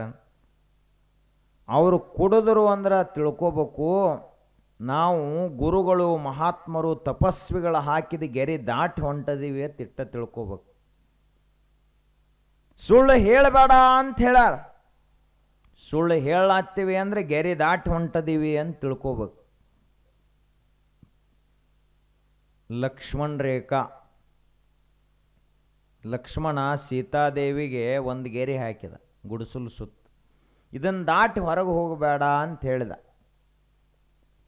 ಆದರೂ ಸೀತಾದೇವಿ ಗೆರೆ ದಾಟಿದ್ಲು. ಅವನು ರಾವಣ ಅಪಹರಣ ಮಾಡ್ಕೊಂಡು ಹೋದ. ಹಿಂಗ ಆಗತೈತಿ. ಲಕ್ಷ್ಮಣ ರೇಖಾ ದಾಟಿ ಹೋಗಬಾರದು, ಧರ್ಮದ ಗೆರೆ ದಾಟಿ ಹೋಗಬಾರದು. ಮನೆಗೆ ಯಾರೋ ಬಡಬಗ್ಗರು, ಭಿಕ್ಷುಕರು, ಅನಾಥರು ಭಿಕ್ಷಾ ನೀಡ್ರಿಪ್ಪ ಅಂತ ಮನೆಗೆ ಬಂದ್ರಂದ್ರೆ, ಕೈ ಖಾಲೇ ಇಲ್ಲ ಅಂತಂದ್ರೆ ಅಂದ್ರೆ ನೀವು ಮನ್ಯಾಗ ಏನು ಮಾಡ್ತೀರಿ? ಮತ್ತೆ ಗೃಹಿಣಿ ಗೃಹ ಮುಚ್ಚತೆ. ಮನಿ ಅಂದ್ರೆ ಯಾರಪ್ಪ? ಹೆಣ್ಮಗಳ ನಿಜವಾದ ಮನಿ ಮಾಲಕ್ತಿದ್ದಂಗೆ. ಆ ಹೆಣ್ಮಗಳಿಗೆ ಒಂದು ಮುಷ್ಟಿಯಷ್ಟು ಅಕ್ಕಿ ಕಾಳು ನೀಡಟ್ಟು ಸಂಸ್ಕಾರ ಇಲ್ಲ ಅಂದ್ರೆ ಅದಕ್ಕೆ ಮನಿ ಎತ್ತಿ ಹೆಂಗೆ ಅನ್ಬೇಕು? ಸ್ಮಶಾನ ಅದು. ಮನ್ಯಾಗ 4 ಮಂದಿಗೆ ಉಣಿಸಿ ಉಣ್ಣುವಂಥ ಗುಣನ ಇಲ್ಲ ಅಂದ ಬಳಕ ಅವ್ರ್ಯಾಂಗ ಮನುಷ್ಯರು? ಕಾಗೆ ಒಂದಗುಳ ಕಂಡಡೆ ಕೂಗಿ ಕರೆಯದೆ ತನ್ನ ಕುಲವನೆಲ್ಲವನು, ಕೋಳಿ ಒಂದು ಕುಟುಕ ಕಂಡಡೆ ಕೂಗಿ ಕರೆಯದೆ ತನ್ನ ಬಳಗವನೆಲ್ಲವನು, ಶಿವಭಕ್ತನಾಗಿ ಭಕ್ತಿ ಪಕ್ಷವಿಲ್ಲದಿದ್ದಡೆ ಕಾಗೆ ಕೋಳಿಯಿಂದ ಕರಕಷ್ಟ ಕೂಡಲ ಸಂಗಮ ದೇವ. ಒಂದು ಕಾಗಿಗೆ ತಿಳಿತೈತಿ ಏನಂಥೇಳಿ. ಒಂದು ಅರ್ಧ ರೊಟ್ಟಿ ಹೋಗದ್ ನೋಡ್ರಿ ನೀವು ಬೇಕಾರೆ ಅಂಗಳದಾಗ. ಕಾಗಿ ಬರಂಗಿಲ್ಲ, ಕಾವು ಕಾವು ಅಂಥೇಳಿ ತನ್ನ ಭಾಷೆದಾಗ ಕರೆದ 10 ಕಾಳಿಗೆ ಗ್ವಾಳೆ ಮಾಡಿ ತಿತ್ತೈತಿ. ಅದು ಅರ್ಧ ರೊಟ್ಟಿ ಇರುವಲ್ದಕ್ಕ ಹಂಚ್ಕೊಂಡು ತಿತ್ತೈತಿ. ಒಂದು ಕೋಳಿ 4 ಕಾಳಿದ್ದು ಅಂದ್ರೆ ಅದು ಕೂಡ ಒಂದು 4-5 ಕೋಳಿ ಗ್ವಾಳೆ ಮಾಡಿ ಆ ಕಾಳು ತಿತ್ತೈತಿ. ತಾನ ಒಂದು ಗಪ್ಪಗಾರ ಬಾಗಲ ಹಾಕೊಂಡು ತಿನ್ನಂಗಿಲ್ಲ ಅದು. ಆದ್ರೆ ನಾವು ಮನುಷ್ಯರಾಗಿದ್ದೀವಿ, ಅದಕ್ಕಿಂತ ಬುದ್ಧಿ ನಮಗೆ ಹೆಚ್ಚೈತಿ ಅಂತ ಹೇಳ್ತಾರ ತಿಳಿದವರು. ಇಷ್ಟೆಲ್ಲ ಇದ್ರೂ ಕೂಡ ನಾವು 4 ಮಂದಿಗೆ ಕರೀಲಾರ್ದ ನೀಡ್ಲಾರ್ದ ನಮ್ಮಷ್ಟು ನಾವ ಉಂಡಿವಿ ಅಂದ್ರೆ ನಮಗೆ ಹೆಂಗೆ ಧರ್ಮವಂತರು ಅಂತ ಕರಿಬೇಕು? ಇದು ಧರ್ಮ ಅಂತಾರೇನಿದೆ? ಒಂದು ಕಥೆ ನಡೆದದ್ದು. ಒಬ್ಬರು ಬಹಳ ದೊಡ್ಡ ತಪಸ್ವಿಗಳು, ಶ್ರೇಷ್ಠ ಸನ್ಯಾಸಿಗಳು, ಅವರು ಭಿಕ್ಷಾ ಬೇಡ್ಕೋತ ಹೋಗ್ತಾ ಇದ್ರು. ಅವಾಗ ಒಂದು ಮನೆ ಭಿಕ್ಷಾ ಬೇಡಿದ್ರು, ಆ ಬಳಿಕ ಮತ್ತೊಂದು ಮನೆಗೆ ಬಂದರು. ಒಂದು ಮನೆ ಮುಂದೆ ನಿಂತ ಓಂ ಭವತಿ ಭಿಕ್ಷಾಂ ದೇಹಿ, ಭಿಕ್ಷಾ ನೀಡುತ್ತಾಯಿ ಅಂತ ಕೇಳಿದರು. ಆ ಮನೆಯಾಗಿದ್ದ ಹೆಣ್ಮಗಳು ಎಂದು ಯಾರಿಗೂ ಏನೂ ಕೊಟ್ಟಕ್ಕೆಲ್ಲ. ಕೆಲವೊಬ್ಬರಿಗೆ ಅದು ರೂಢಿ ಇರ್ತೈತಿ, ತಗೊಂಡು ರೂಢಿ ಇರ್ತೈತಿ ಹೊರತು ಕೊಟ್ಟು ರೂಢಿನೇ ಇರಂಗಿಲ್ಲ. ಅವಾಗ ಭಿಕ್ಷಾ ನೀಡುತ್ತಾಯಿ ಅಂತ ಕೇಳಿದ್ರು ಮಹಾತ್ಮರು, ಸನ್ಯಾಸಿಗಳು. ಎಂಥವರಾದರೂ ಸನ್ಯಾಸಿಗಳು, ಅನಾಥರು, ಬಡಬಗ್ಗರು ಬಂದರೆ ನೀಡ್ತಾರೆ. ಆದರೆ ಈ ಹೆಣ್ಮಗಳಿಗೆ ತಗೊಂಡು ಗೊತ್ತಿತ್ತು, ಕೊಟ್ಟು ಗೊತ್ತಿರಲಿಲ್ಲ. ಅವ್ರ ಅಜ್ಜಿನೂ ಕಲಿಸಿರ್ಲಿಲ್ಲ, ಅವ್ರ ಅವ್ವನೂ ಕಲಿಸಿರ್ಲಿಲ್ಲ, ಇಲ್ಲಿ ಅತ್ತೆನೂ ಕಲಿಸಿರ್ಲಿಲ್ಲ. ಅವಾಗ ಏನಾಯಿತು ಅಂದ್ರೆ ಆ ಹೆಣ್ಮಗಳು ಕೈ ಖಾಲಿಯಲ್ಲಿ ಮುಂದೆ ಹೋಗ್ರೆ ತಂದ್ಲ. ಊಟ ಮಾಡ್ಲಕ್ಕೆ ಕೈ ಖಾಲಿ ಇರ್ತೈತೋ ಇಲ್ಲೋ? ಖಾಲಿ ಇದ್ದಾಗ ಊಟ ಮಾಡ್ಲಕ್ಕೆ ಬರ್ತೈತಲ್ಲ. ಕೈ ಖಾಲಿ ಇದ್ದಾಗ ರೊಟ್ಟಿ ಬಡ್ಲಕ್ಕೆ ಬರ್ತದ. ಕೈ ಖಾಲಿ ಇದ್ದಾಗ ನಮಗೆಲ್ಲ ಅಡಿಗೆ ಮಾಡ್ಕೊಳಕ್ಕೆ ಬರ್ತೈತಿ. ಕೈ ಖಾಲಿ ಇಲ್ಲ ಮುಂದೆ ಹೋಗತ್ತಂದ್ಲೆ ಹೆಣ್ಮಗಳು. ಅವಾಗ ಅವರು ಮಹಾತ್ಮರಂದರು, ಹಂಗೆ ಅನ್ಬೇಡ ತಾಯಿ, ಸ್ವಲ್ಪ ಒಂದು ತುತ್ತಾದರೂ ನೀಡು, ಇದು ಗೃಹಸ್ಥರ ಮನೆ ಅಂದ ಬಳಕ ನೀಡುವ ಸಂಸ್ಕಾರ ಇರಬೇಕು. ಅವಾಗ ಹೆಣ್ಮಗಳು ಬಾಗಲ ಮುಚ್ಚಿದ್ಲು ಜೋರ್ಲಿ, ಮುಂದಿನ ಮನೆಗೆ ಹೋಗ್ರಿ ಅತ್ತ. ಅಂದ್ರೆ ಈ ಮನ್ಯಾಗ ಎಲ್ಲರೂ ಸತ್ತದೀವು, ಮುಂದಿನ ಮನೆಗೆ ಹೋಗ್ರಿ. ಅವಾಗ ಅವರು ಸನ್ಯಾಸಿಗಳಂದ್ರು, ಈಕಿಗೆ ಚಲೋ ಧಾರ್ಮಿಕ ಸಂಸ್ಕಾರ ಕೊಡ್ಲಾರ್ದ ಮುಂದಿನ ಮನೆಗೆ ಹೋಗಬಾರ್ದತ್ತವರು. ಮತ್ತೆಲ್ಲರೂ ಹಂಗೆ ಬಿಟ್ಟುಕೊತ್ತು ಆದರೆ ಇವು ಕಾಡಗಲ್ಲಾಗೆ ಉಳಿತಾವ. ಅವಾಗ ಅವರು, ಇಲ್ಲ ನೀ ನೀಡಲಿಲ್ಲ ಅಂದ್ರೆ ಮುಂದೆ ಹೋಗಂಗಿಲ್ಲ ಅಂತಂದ್ರು. ಅವಾಗ ಅವರಂದ್ರು, ಇಲ್ಲಿ ತಕ್ಕ ಅವರು 2-3 ಮನೆ ಭಿಕ್ಷೆ ಬೇಡಿದ್ರು, ಒಂದೊಂದು ಮುಟ್ಟಿಗೆ ಅಕ್ಕಿ ಜೋಳ ಏನೇನೋ ನೀಡಿದ್ರು ಅವರು. ಆ ಹೆಣ್ಮಗಳಿಗೆ ಅಂದರು ಮಹಾತ್ಮರು, ಸನ್ಯಾಸಿಗಳು, ನೋಡುವ, ನೀನು ಅಕ್ಕಿ ನೀಡಲಿಲ್ಲ ಅಂದ್ರೆ ಹೋತ, ಜ್ವಾಳ ನೀಡಲಿಲ್ಲ ಅಂದ್ರೆ ಹೋತ, ಒಂದು ಮುಟ್ಟಿಗೆ ಆಗಷ್ಟು ಮಣ್ಣರೆ ನೀಡುವ ಅಂತಂದ್ರು. ಯಾಕೆ ಅಂದ್ರ ನಿಂದು ಇಲ್ಲಿ ತಕ ಕೊಡ್ಲಾರ್ದ ಕೈ ಐತಿ, ಇದಕ್ಕ ದಾನ ಮಾಡುವಂತ ಸಂಸ್ಕಾರರೇ ಬರಲಿ ಅಂತ ತಿಳ್ಕೊಂಡು ಒಂದು ಮುಟ್ಟಿಗೆ ಮಣ್ಣರೆ ನೀಡು ಸಂಸ್ಕಾರ ಕೈಗಾಗಲಿ ಅಂತಂದ್ರು. ಅವಾಗ ಹೆಣ್ಮಗಳು ಮನಸ್ಸಿಗೆ ಹತ್ತಿ ಮಾತ. ಮಗ್ಗಲ್ದವ್ರು ಕೇಳಿದ್ರ, ಅಲ್ರಿ ಮಣ್ಣು ನೀಡಿದ್ರೆ ಈಗಾಗಲೇ ಅಕ್ಕಿ ನೀಡಿಸ್ಕೊಂಡರಿಲ್ಲ, ಜೋಳ ನೀಡಿಸ್ಕೊಂಡರಿ, ಅದೆಲ್ಲ ಹೊಲಸಾಗೋದಿಲ್ಲ ಅಂತಂದ್ರೆ ಅವರು. ಅದನ್ನೆಲ್ಲ ಹೆಂಗೆ ನೀವು ಮಣ್ಣು ಕಾಳು ಕೂಡಿರ್ತಾವೆ ಹೆಂಗೆ ಆರಿಸ್ಕೊಳ್ಳೋರು ಅಂತ ಕೇಳಿದರು. ಅವಾಗ ಮಹಾತ್ಮರು ಹೇಳಿದರು, ಸನ್ಯಾಸಿಗಳು, ಇದೇನ ಅಕ್ಕಿ ಒಳಗೆ ಮಣ್ಣು ಕೂಡಿದ್ರ, ಹಳ್ಳ ಕೂಡಿದ್ರ, ಇದನ್ನು ಆರಿಸಿ ತೆಗಿಲಾಕ ಒಂದು ದಿವಸ ಸಾಕು. ಬೇಕಾದಂಥ ಹಾಳು ಕೂಡಿದ್ರು ಸಾವಕಾಶ ಎಲ್ಲ ಆರಿಸಿ ತೆಗಿಬಹುದು, ಕೇರಿ ತೆಗಿಬಹುದು. ಆದ್ರೆ ಈ ಹೆಣ್ಮಗಳಿಗೆ ದಾನದ ಸಂಸ್ಕಾರವನ್ನು ಕಲಿಸದೆ ಹೋದ್ರ ಎಷ್ಟೋ ಜನ್ಮಗಳವರೆಗೆ ಹಿಂಗ ಹೊಕ್ಕಾಳ ಅಂತ ಮಹಾತ್ಮರ ಚಿಂತೆ. ಅದಕ್ಕೆ ಧರ್ಮ ಅಂದ್ರೆ ಏನಪ್ಪ? ಯಾರಾದರೂ ಮನೆಗೆ ಭಿಕ್ಷಾಂ ದೇಹಿ ಅಂತ ಬಂದ್ರೆ ದಾನ ನೀಡಿ ಕಳಿಸ್ಬೇಕು, ಸ್ವಲ್ಪ ಏನಾದರೂ ಕೊಟ್ಟು ಕಳಿಸ್ಬೇಕು. ಅದು ನಮ್ಮ ದೇಶದ ಸಂಸ್ಕೃತಿ. ಆ ಬಳಿಕ ಧರ್ಮದ ಪ್ರಜ್ಞಾ ಅಂದ್ರೆ ಏನಪ್ಪ?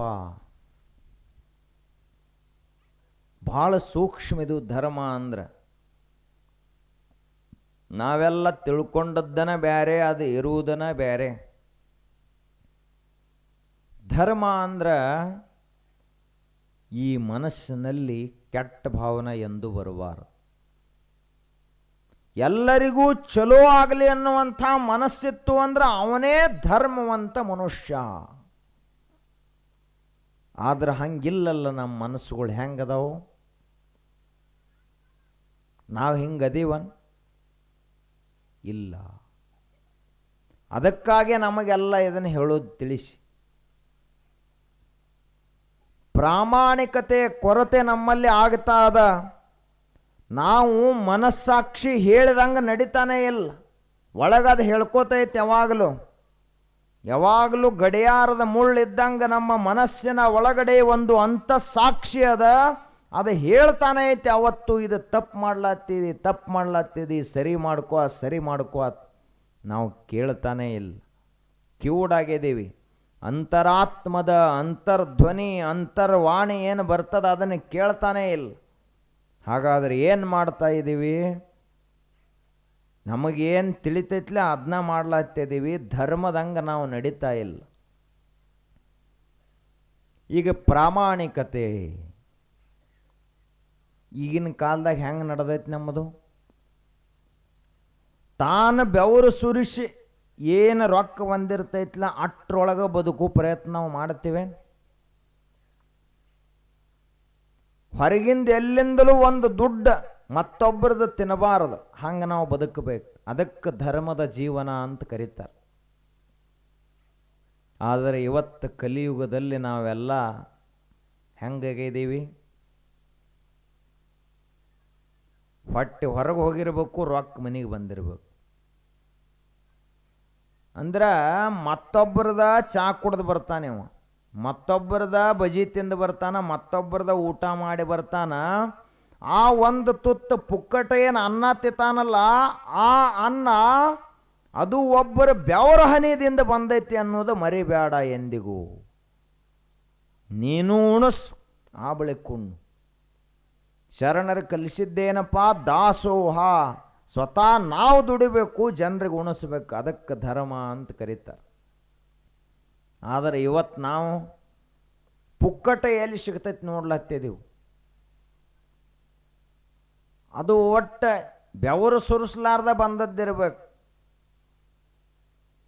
ಲಂಚ ಅಂದರೆ ಏನಪ್ಪ? ಅದಕ್ಕೇನು ಬೆವರ ಹನಿ ಹತ್ತಿರ್ತಾವೇನು? ಈಗ ಸರ್ಕಾರ ಅವರಿಗೆ ಅಧಿಕಾರಿಗಳು ನೇಮಕ ಮಾಡಿರ್ತೈತಿ. ಎದಕ್ಕೆ? ಸಾರ್ವಜನಿಕರ ಸೇವಾ ಸಲುವಾಗಿ ನೇಮಕ ಮಾಡಿರ್ತೈತಿ. ಆದರೂ ಕೂಡ ಅಧಿಕಾರಿಗಳೆಲ್ಲರೂ ಏನು ಮಾಡ್ತಾರೆ? ಭಾಳ ಮಂದಿ ಲಂಚ ತಗೊಳ್ಳಾರ್ದ ಒಂದು ಸೈ ಮಾಡಿ ಕೊಡಂಗಿಲ್ಲ ಅಂದ ಬಳಕ ಇದೇನು ಧರ್ಮದ ರೊಕ್ಕೋ ಅಧರ್ಮದ ರೊಕ್ಕೋ?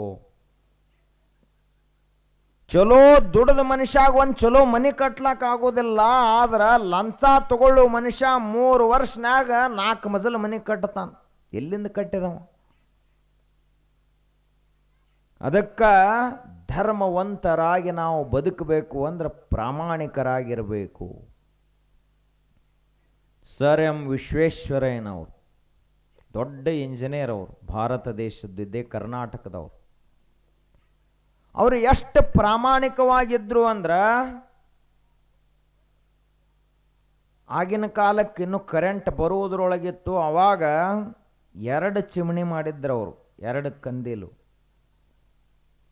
ಒಂದು ರಾಜರ ಕೆಲಸ, ಸರ್ಕಾರದ ಕೆಲಸ ಮಾಡ್ಲಕ್ಕ ಒಂದು ಚಿಮಣಿ ಹಚ್ತಿದ್ರು. ಆ ಕೆಲಸ ಮುಗಿತ್ತು, ಮನಿ ಕೆಲಸ ಚಾಲು ಆತಂದ್ರೆ ಅದನ್ನು ಅದೇ ಕ್ಷಣ ಆರಿಸಿ ಈ ದೀಪ ಹಚ್ಚಿ ಮನಿ ಎಣ್ಣೆ ಒಳಗೆ ತಮ್ಮ ಮನಿ ಕೆಲಸ ಮಾಡ್ಕೋತಿದ್ರು.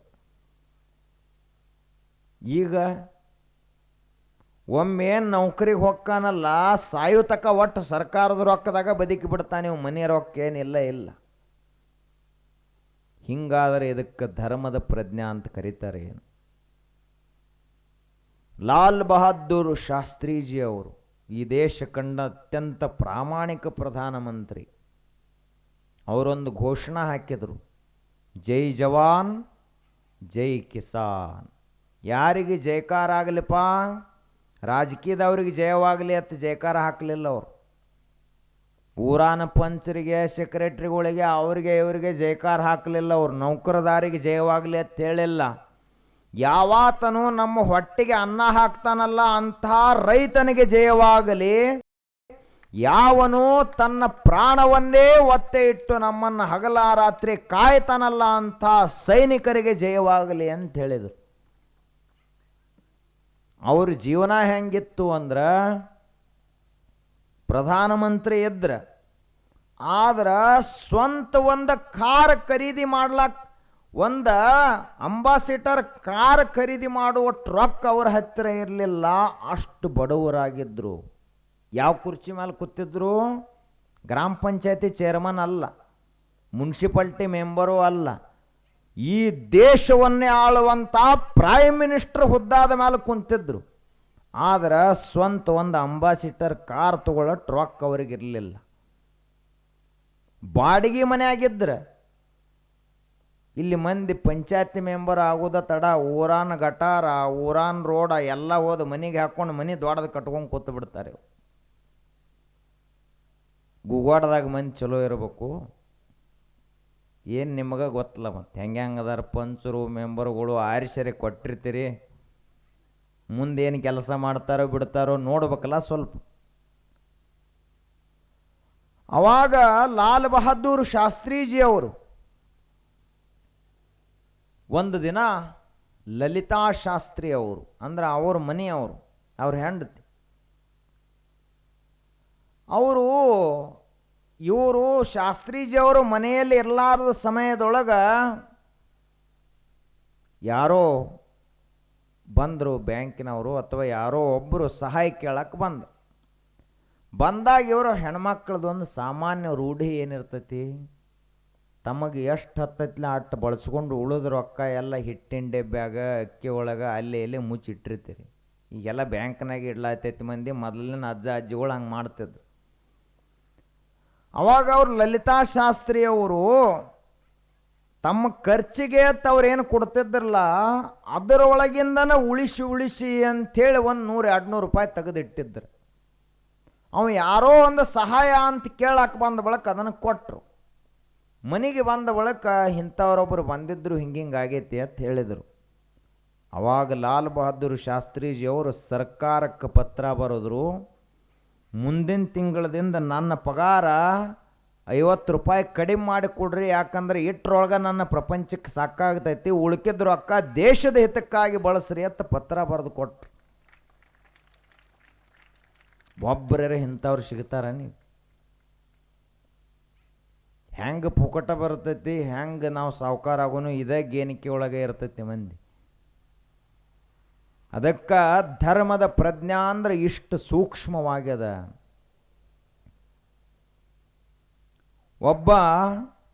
ಒಂದು ಗುಡಿಯಲ್ಲಿ ಒಬ್ಬ ಪೂಜಾರಿ ಇದ್ದ. ಆ ಪೂಜಾರಿ 40 ವರ್ಷದಿಂದ ದೇವ್ರ ಪೂಜೆ ಮಾಡ್ಕೋತಿದ್ದ. ಒಂದು ದಿನ ಒಬ್ಬ ಭಕ್ತರು ಬಂದರು ಸಾಯಂಕಾಲ. ಆ ಭಕ್ತರು ಯಾರು ಅಂದ್ರೆ ಅವ್ರವ್ವ ಒಂದು ಕನಸು ಕಂಡಿದ್ಲು. ಏನು? ದೇವರಿಗೆ ಒಂದು ಹರಕೆ ಹೊತ್ತುಕೊಂಡಿದ್ಲು. ಏನಂಥೇಳಿ, ಈ ಗುಡಿಯಲ್ಲಿರುವಂಥ ದೇವರಿಗೆ ಬಂಗಾರದ ಕಿರೀಟ ಮಾಡಿ ಹಾಕಿಸ್ಬೇಕು ಅಂತ ಒಂದು ಹರಕೆ ಹೊತ್ತಿದ್ಲು. ಅದು ಆಕಿ ಜೀವಮಾನದಾಗ ಆಗಲೇ ಇಲ್ಲ ಅದು ಹರಕೆ ತೀರಿಸ್ಲಾಕ. ಮುಂದೇನಾಯಿತು ಅಂದ್ರೆ ವಯಸ್ಸಾತು, ನೆಲ ಹಿಡಿದ್ಲು. ಆವಾಗ ನನ್ನ ಕಡೆಯಿಂದ ಆಗೋದಿಲ್ಲ ಅಂತ ಮಗನ ಕರೆದ ಕೈ ಮೇಲೆ ಕೈ ಹಾಕ್ಸ್ಕೊಂಡ್ಲು. ಏನಂಥೇಳಿ, ನೋಡಪ್ಪ ಆ ದೇವರಿಗೆ ನೀವೊಂದು ಬಂಗಾರ ಕಿರೀಟ ಮಾಡಿ ಹಾಕು, ಆವಾಗ ನನ್ನ ಇಚ್ಛೆ ಪೂರ್ಣ ಆಗ್ತೈತಿ ಅಂಥೇಳಿ ದೇಹ ಬಿಟ್ಲು ಅವ್ವ. ಮಗ ಮತ್ತದು ಅಟ್ಟ ರೊಕ್ಕನಾಗ ಆಗ್ತಿರ್ಲಿಲ್ಲ. ಇವು ಮತ್ತೆ 10 ವರ್ಷ ದುಡಿದ ಬಳಿಕ ತಮ್ಮ ಅವ್ವನ ಇಚ್ಛಾ ಪೂರ್ಣ ಮಾಡೋ ಸಲುವಾಗಿ ಬಂಗಾರದೊಂದು ಕಿರೀಟ ಮಾಡಿಸಿ ಸಾಯಂಕಾಲ ಅದೊಂದು ಗುಡ್ಡದ ಮ್ಯಾಲಿತ್ತು ದೇವಸ್ಥಾನ. ಅಲ್ಲಿ ಪೂಜಾರಿ ಒಬ್ಬನೇ ಇರ್ತಿದ್ದ. ಸಂಜೆ ಸಮಯಕ್ಕೆ, ಸಾಯಂಕಾಲ ಹೊತ್ತು ಮುಳುಗು ಸಮಯಕ್ಕೆ ಆ ಬಂಗಾರ ಕಿರೀಟ ಹೋದ ಪೂಜಾರಿ ಕೈಯಾಗ ಕೊಟ್ಟ ಅವನು ಹೇಳಿದ, ಭಕ್ತ ಇದನ್ನು ದೇವರ ತಲೆಗೆ ಹಾಕ್ರಿ, ಅದನ್ನು ನೋಡಿ ನಾನು ಕಣ್ತುಂಬ ನೋಡಿ ಸಂತೋಷ ಪಡಬೇಕು, ನಮ್ಮ ಅವ್ವನ ಇಚ್ಛಾ ಇತ್ತಿದು ಅಂತ ಹೇಳಿದ. ಆಯಿತು. ಪೂಜಾರಿ 40 ವರ್ಷ ಪೂಜಾ ಮಾಡಿದ್ದ, ಆದರೂ ಸ್ವಚ್ಛವಾಗೇ ಇದ್ದ. ಅಲ್ಲಿದಿಂದ ಅದನ್ನು ಸಂಜೆ ಪೂಜೆ ಮಾಡೋ ಸಮಯಕ್ಕೆ ತಲೆ ಮೇಲೆ, ದೇವರ ತಲೆ ಮೇಲೆ ಬಂಗಾರ ಕಿರೀಟ ಹಾಕಿ ಗಂಟೆ ಎಲ್ಲ ಮಾಡಿ ಬಡಿದು ಆರತಿ ಮಾಡಿ ಹಿಂದೆ ಸರದ. ಅವ ಪೂಜಾರಿ ಯಾವ ಬಂದಿದ್ದಲ್ಲ ಭಕ್ತ, ಅವಗಟ್ಟು ಪ್ರಸಾದ ತೀರ್ಥ ಕೊಟ್ಟ. ಅವ ಹೋದ ನಮಸ್ಕಾರ ಮಾಡಿ. ಇವ ಇದನ್ನೆಲ್ಲ ಮಾಡಿ ದಿನದ ಪದ್ಧತಿ ಪ್ರಕಾರ ಸಂಜೆ ಆದ ಬಳಿಕ, ಹೊತ್ತು ಮುಳುಗಿದ ಬಳಿಕ ಗುಡಿ ಬಾಗಿಲ ಹಾಕಿ ಇವನು ಮನೆಗೆ ಬಂದ. ಅವತ್ತು ರಾತ್ರಿ ನಿದ್ದಿನ ಹತ್ತಲಿಲ್ಲ ಪೂಜಾರಿಗೆ. ಯಾಕ? ಬಂಗಾರ ಕಿರೀಟ ಬಂದಿತ್ತು ಗುಡಿಗೆ. ಅವ ಅಂದ, 40 ವರ್ಷ ಪೂಜಾ ಮಾಡಿದ್ರು ಈ ಗುಡಿ ಕಮಿಟಿ ಅವ್ರು ನನಗೆ ಪಗಾರ ಬಿಟ್ರೆ ಬೇರೆ ಏನು ಕೊಟ್ಟಾರ ಅವನ ತಲೆಯಾಗ ವಿಚಾರ. ಅವಾಗ ಅವ ಅಂದ, ಇದು ಕಮಿಟಿ ಅವ್ರ ಲೆಕ್ಕದಾಗೂ ಇಲ್ಲ. ಯಾಕ? ಕಮಿಟಿ ಅವ್ರು ಒಬ್ಬರು ಇದ್ದಿದ್ದಿಲ್ಲ ಅವಾಗ. ಮುಂದೆ ಊರಾನ ಭಕ್ತರು ಯಾರೂ ನೋಡಿಲ್ಲ, ಅವನು ಒಬ್ಬನ ಬಂದು ಕೊಟ್ಟು ಹೋಗ್ಯಾನಿದನ್ನು. ಮುಂಜಾನೆ ಏಳುವುದರೊಳಗಾಗಿ ಇದು ಬಂಗಾರದ ಕಿರೀಟ ನನ್ನ ಮನ್ಯಾಗ ಬರಬೇಕು ಅಂದ್ರನ ನಾ ಶ್ರೀಮಂತ ಅಕ್ಕನ್ವತ್ತು ವಿಚಾರ ಬತ್ತು. ಏನು ಮಾಡ್ಯಾನ? 40 ವರ್ಷ ಅದ ದೇವರ ಪೂಜಾ ಮಾಡ್ಯಾನ. ಆದರೆ ಇವತ್ತು ಅದ ದೇವರ ತಲೆ ಮೇಲಿನ ಬಂಗಾರ ಕಿರೀಟ ತುಡುಗು ಮಾಡಬೇಕು ಅನ್ನುವ ಬುದ್ಧಿ ಬಂದೈತಲ್ಲ, ಇದಕ್ಕೆ ಅಧರ್ಮ ಅಂತ ಕರೀತಾರೆ. ಎಷ್ಟು ವರ್ಷ ಪೂಜಾ ಮಾಡ್ತೀವಿ ಅನ್ನೋದೇನು ದೊಡ್ಡದಲ್ಲ. ಎಷ್ಟು ವರ್ಷ ನಾವು ಧರ್ಮವಂತರಾಗಿ ಇರ್ತೀವಿ ಅನ್ನೋದೇನು ದೊಡ್ಡದಲ್ಲ. ಕೊನೆ ಉಸಿರಿನವರೆಗೆ ಧರ್ಮದ ದಾರಿಯನ್ನು ಬಿಡಲಾರ್ದಂಗಿದ್ದೀವಿ ಅಂದ್ರೆ ಅವಾಗ ನಮಗೆ ಈ ಜಗತ್ತ ದೇವರು ಅಂತ ಕರೀತದ, ಅವಾಗ ನಾವು ಪೂಜನೀಯರಾಗುತ್ತೀವಿ. ಅದಕ್ಕೆ ಮನುಷ್ಯನನ್ನು ಯಾವಾಗ ಹೊಗಳಬೇಕು ಅಂತ ಕೇಳಿದ್ರೆ ದೇಹ ಬಿಟ್ಟ ನಂತರ ಹೊಗಳಬೇಕು. ಯಾಕೆ ದೇಹ ಬಿಡುತ್ತಕ ಯಾವಾಗ ಏನು ತಪ್ಪು ಕೆಲಸ ಮಾಡ್ತಾನೆ ಹೇಳಕ್ಕೆ ಬರಂಗಿಲ್ಲ. ದೇಹ ಬಿಟ್ಟ ನಂತರ ಮುಗಿತಪ್ಪ ಅವ ಸ್ವರ್ಗಕ್ಕೆ ಹೋದ ಅಂತ ಹೇಳ್ಬೋದು, ಕೈಲಾಸಕ್ಕೆ ಹೋದ ಅಂತ ಹೇಳ್ಬೋದು. ಇದ್ದಾಗ ಭಾಳ ಚಲೋ ಮನುಷ್ಯ ಅಂತ ಹೊಗಳಿದ್ರಿ ಅಂದ್ರೆ ಮತ್ತೆ ನಾವು ಏನು ಕೆಟ್ಟ ಕೆಲಸ ಮಾಡ್ತಾನೆ ಹೇಳಕ್ಕೆ ಬರಂಗಿಲ್ಲ. 40 ವರ್ಷ ಹಗಲ ರಾತ್ರಿ ಪೂಜಾ ಮಾಡಿದ ಪೂಜಾರಿ ಮನಸ್ಸನ್ನ ಬಂಗಾರದ ಕಿರೀಟ್ ನೋಡಿ ಹೊಯ್ದಾಡಿ ತುಡುಗು ಮಾಡೋ ಹಂತಕ್ಕೆ ಬತ್ತು ಅಂದ್ರೆ ಇನ್ನು ಸಾಮಾನ್ಯ ಮಂದಿ ಪಾಲೇನು. ಆದ್ದರಿಂದ ನಾವು ಪ್ರಾಮಾಣಿಕರಾಗಿರಬೇಕು, ಲಂಚ ತಗೋಬಾರದು. ಆ ಬಳಿಕ ನಮ್ಮ ಪಾಲಿನ ಕೆಲಸ ನಾವು ಸರಿಯಾಗಿ ಮಾಡಬೇಕು. ಈಗ ಆಳುಗಳು ಇರ್ತಾವೆ, ಹೊಲ್ದಾಗ ಆಳು ತಂದು ಹಚ್ಚಿರ್ತೀರಿ, ಮಾಲಕ್ಕಿಲ್ಲ ಅಂದ್ರೆ ಕೂತ ಬಿಡ್ತಾರೆ ಅವರು, ಒಂದು ಮಾರು ಮುಂದೆ ಹೋಗಂಗಿಲ್ಲ. ಆ ಬಳಿಕ ಬರ್ತಾರ 9-10ಕ್ಕೆ, ಒಂದು ಅರ್ಧ ತಾಸು ಕೆತ್ತೋದ್ರೊಳಗೆ ಎಲೆ ಅಡಕಿತ್ತು ಸಲುವಾಗಿ ಬಿಡ್ತಾರೆ. ಮತ್ತೆ ಆ ಬಳಿಕ ಮತ್ತೆ ನೀರು ಕುಡಿಯೋ ಸಲುವಾಗಿ ಮತ್ತೊಂದು 15 ನಿಮಿಷ ಇಟ್ಟಾಗಿ ಒಂದು ತುಸು ಮುಂದೆ ಹೋಗಿರೋದಿಲ್ಲ. ಮಧ್ಯಾಹ್ನ ಊಟ ಆದ ಬಳಿಕ ಮತ್ತೆ ವಿಶ್ರಾಂತಿ ಅತ್ತು 1 ತಾಸು. ಹಿಂಗೆ ಸಂಜೆ ತನಕ ಬರೀ ಮೈಗಳತನ ಮಾಡ್ತಾರೆ ಹೊರತು ದುಡ್ಯಂಗಿಲ್ಲಲ್ಲ. ಇದಕ್ಕೆ ಅಪ್ರಾಮಾಣಿಕತೆ ಅಂತ ಕರೀತಾರೆ. ಪಗಾರ ತಗೊಳಗೆ 100 ರೂಪಾಯಿ ಕಡಿಮೆ ಕೊಡ್ರಿ ಸಾವ್ಕಾರ ಅಂತ ಕೇಳ್ತಾನ ನಾವು. ಪಗಾರ ತಗೊಳ್ಳೋ ಮುಂದೆ 100ಕ್ಕೆ 100 ಕೊಡ್ರಿ ಅಂತ ಕೇಳ್ತಾನ. ಕೆಲಸ ಮಾಡೋ ಮುಂದೆ ಮಾತ್ರ ಮೈಗಳತನ ಮಾಡ್ತಾನಲ್ಲ, ಇದಕ್ಕೆ ಅಪ್ರಾಮಾಣಿಕತ ಅಂತ ಕರೀತಾರೆ. ನಾವು ಯಾರಿಗೆ ಮೋಸ ಮಾಡ್ಲತ್ತಿದ್ದೀವಿ? ರೈತನಿಗಲ್ಲ, ಭೂಮಿಗೆ ಮೋಸ ಮಾಡ್ತಾ ಇದ್ದೀವಿ. ನಮ್ಮ ಶರೀರಕ್ಕೆ ಮೋಸ ಮಾಡ್ತಾ ಇದ್ದೀವಿ. ನಮ್ಮೊಳಗಿರುವಂಥ ಅಂತರ್ವಾಣಿಗೆ, ಮನಸ್ಸಾಕ್ಷಿಗೆ ಮೋಸ ಮಾಡ್ತಾ ಇದ್ದೀವಿ. ಪಗಾರ ಕೊಟ್ಟಾನಂದ್ರೆ ಮಾಲಕ್ಕಿರಲಿ ಬಿಡಲಿ, 100ಕ್ಕೆ 100ರಷ್ಟು ನಾವು ಹೊಲದಾಗ ದುಡ್ದೀವಿ ಅಂದ್ರೆ 10 ವರ್ಷದೊಳಗೆ ಇವನೇ 100 ಎಕರೆ ಮಾಲಕ ಆಗ್ತಾನೆ. ಆಳಿದ್ದವ ಅಷ್ಟು ಭೂತಾಯಿ ಅವನಿಗೆ ಕೊಡ್ತಾಳೆ. ಆದ್ರೆ ಭಾಳ ಮಂದಿ ಆಳುಗಳು ಭಾವನಾ ಸ್ವಚ್ಛ ಇರಲಾರ್ದಕ್ಕೆ ಸಾಯ್ತಕ ಆಳುಗಳಾಗೆ ಸಾಯ್ತಾರವು. ಆಳುಗಳು ಮಾಲಕರು ಯಾವಾಗ ಆಗ್ತಾರ? ಮಾಲಕರಂಗೆ ಅಲ್ಲಿ ದುಡಿದ್ರು ಅಂದ್ರೆ ಇವರು ಮಾಲಕರಾಗ್ತಾರೆ. ಇದಕ್ಕೇನಂತಾರ? ಪ್ರಾಮಾಣಿಕತೆ ಅಂತ ಕರೀತಾರೆ. ಯಾರು ನೋಡಲಿ ಬಿಡಲಿ, ದೇವರನ್ನು ಒಬ್ಬ ನೋಡ್ಲಕ್ಕೆ ಹತ್ತಾನೆಲ್ಲೋ ಹಗಲ ರಾತ್ರಿ ನಮ್ಮ ಪಗಾರ ಕೊಡ್ತಾರಂದ್ರೆ ಅದೇನು ಹುಣಸಿ ಪಕ್ಕಿರಂಗಿಲ್ಲ, ಅದು ರೊಕ್ಕನ ಇರ್ತೈತಿಲ್ಲ. ಇಷ್ಟು ನಮಗೆ ತಿಳುವಳಿಕೆ ಇತ್ತು ಅಂದರೆ ಇದಕ್ಕೆ ಧರ್ಮದ ಪ್ರಜ್ಞಾ ಅಂತ ಕರೀತಾರೆ. ಮನೆಯಲ್ಲಿ ತಾಯಂದಿರಾದರೂ ಹೆಂಗಿರಬೇಕು? ಪ್ರಾಮಾಣಿಕರಾಗಿರ್ಬೇಕು. ಈ ಮಂದಿ ಊರಾಗ ಹೊಕ್ಕತ್ತೆ ಅಂದ್ರೆ ಊರಾಗ ಅಲ್ಲಿ ಅದನ್ನು ತಿಂದು ಇಲ್ಲಿ ಇದನ್ನು ತಿಂದು ಅವನ ಜೈಕಾರ ಹೊಡೆದು ಇವನ್ ಜೈಕಾರ ಹೊಡೆದು ಅಂಗಿ ಹರ್ಕೊಂಡು ಮನೆಗೆ ಬಂದ್ರಂದ್ರೆ ಧರ್ಮದ ಪ್ರಜ್ಞೆ ಇಲ್ಲತ್ತ ಅರ್ಥ ಆತು. ಹೆಂಗಿರ್ಬೇಕಪ್ಪ? ಊರಾಗ ಬಂದ್ರೂ ಹೆಂಗೆ ಜಾತಿವಂತ ದನ ಎಲ್ಲಿ ಬೇಕಾದಲ್ಲಿ ಬಿಟ್ಟರು ಪ್ಲಾಸ್ಟಿಕ್ ತಿನ್ನಂಗಿಲ್ಲ, ಚಪ್ಪಲ್ ತಿನ್ನಂಗಿಲ್ಲ, ಬರೀ ಮೇವು ಅಷ್ಟ ಮೇದ ಬರ್ತೈತ್ಲೆ ಮನೆಗೆ. ಹಂಗಿರ್ಬೇಕು. ಹೊರಗೆ ಹೋದ್ರಂದ್ರೆ ಮುಗಿದು ಹೋಗ್ತೀವ್ರು, ಏನು ತಿಂದು ಬರ್ತಾರೋ ಹೇಳಕ್ಕೆ ಬರಂಗಿಲ್ಲ. ಏನು ಕುಡಿದು ಮಂದಿ ಆ ಕಡೆ ಹೊಯ್ದಾಡ್ಕೋತ ಬರ್ತೈತೋ, ಎಲ್ಲಿ ಲಂಚ ತೊಗೊಂಡು ಬರ್ತೈತೋ, ಯಾವಾಗ ಜೈಕಾರ ಹೊಡಿತೈತೋ. ಹಿಂಗಾತು ಅಂದ್ರೆ ಅವಾಗ ಧರ್ಮದ ಪ್ರಜ್ಞೆ ಐತಂತ ಹೆಂಗೆ ಹೇಳೋದು? ಮನೆಯಿಂದ ಹೊಂಟಂದ್ರೆ ಗಾಡಿ ಹಂಗೆ ಹಾಕ್ಕೊಂಡು ಹೊಳ್ಳಿ ಮನೆಗೆ ಊಟಕ್ಕೆ ಬರ್ಬೇಕದ. ಮತ್ತೆಲ್ಲರ ದಾಬಾದಾಗ್ತಿತ್ತು ಮನೆಗೆ ಬತ್ತಂದ್ರೆ ನೀವು ತಿಳ್ಕೊಬೇಕು ಇದು ಫೇಲ್ ಆಗೈತೆ ಅಂತ ತಿಳ್ಕೊಬೇಕು ನೀವು. ಅದಕ್ಕೆ ಈ ರೀತಿಯಾಗಿ ಧರ್ಮದ ಪ್ರಜ್ಞೆ ಭಾಳ ಸೂಕ್ಷ್ಮವಾದ ವಿಚಾರ ಅದ. ನಮ್ಮಲ್ಲಿ ಜಾಗೃತಿ ಇರಬೇಕಷ್ಟ.